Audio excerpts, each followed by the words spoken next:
হযরতের নিকট প্রশ্ন হলো, জানাজার পূর্বে মুসল্লিদেরকে প্রশ্ন করা, লোকটি কেমন ছিল? এমন প্রশ্ন করা কি বৈধ? জানাজার নামাজের পর মুনাজাতের শরঈ বিধান কি? দেখেন, আমি মূলনীতি দিয়ে দিয়েছি। আল্লাহ নবী ইসলাম তো জীবনে জানাজা পড়েন নাই, হ্যাঁ? সাহাবা একরাম জীবনে জানাজা পড়েন নাই, পড়ছেন। তাহলে নবী করিম সাল্লাল্লাহু আলাইহি ওয়াসাল্লামের যুগে জানাজা ছিল, সাহাবা একরামের যুগেও জানাজা। এখন দেখতে হবে নবী এবং সাহাবা একরাম জানাজার পরে দোয়া করেছেন কিনা। যদি নবী এবং সাহাবা একরাম করেন সেটা করা যাবে, আর যদি নবী এবং সাহাবা একরাম না করেন সেটার নাম বিদআত। এবার আপনি ফতোয়া কাজী খান খুলেন, ইমাম কারদারির ফতোয়া বাজ্জাদিয়া খুলেন, ইবনে নুজাইম মিসরি আল বাহরুর রায়েক খুলেন। যারা করেন তারাও নিজেদেরকে হানাফি দাবি করেন।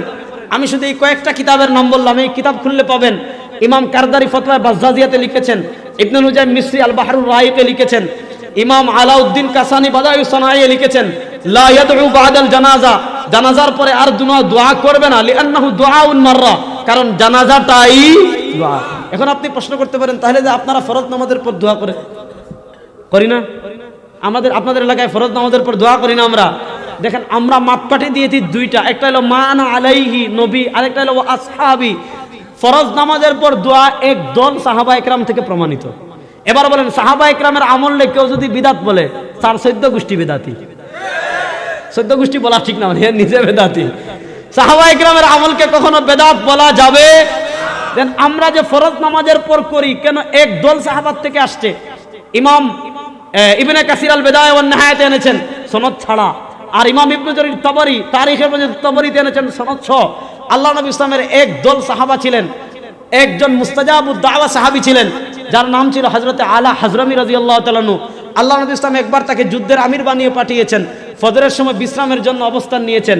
অবস্থান নেওয়ার সময় উটের উপর পানি রসদ সব বেঁধে ঘুমাইছেন। ফজরের সময় মরুভূমির মাঝে ফজরের সময় উঠছেন, উঠে দেখেন সবগুলা উট একের পর এক হারিয়ে গেছে, একটা উট নাই। এখন কি করবেন? ফাদাআ ওয়াদাআন নাস ওয়াসাল্লা ওয়াসাল্লান নাস, সব মানুষকে ডাকলেন, ডেকে ফজরের নামাজ পড়লেন।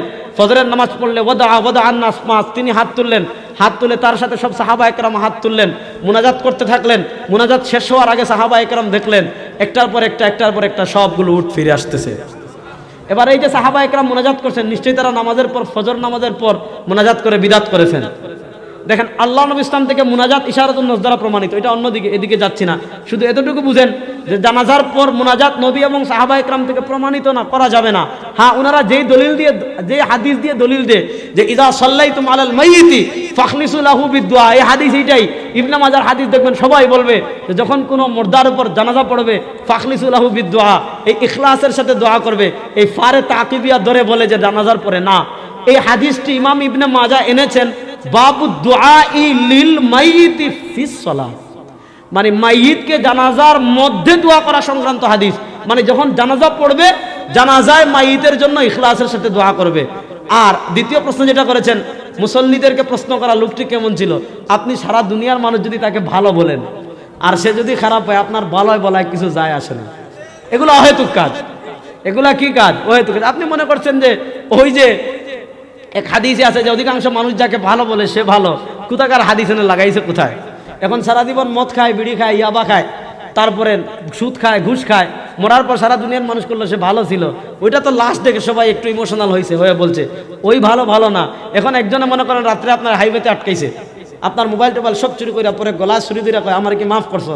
কয় মাফ করছি উস্তাদ, দান করছি, কোনো গুনাই তো হয় নাই আপনার, এই মাফ কি মাফ?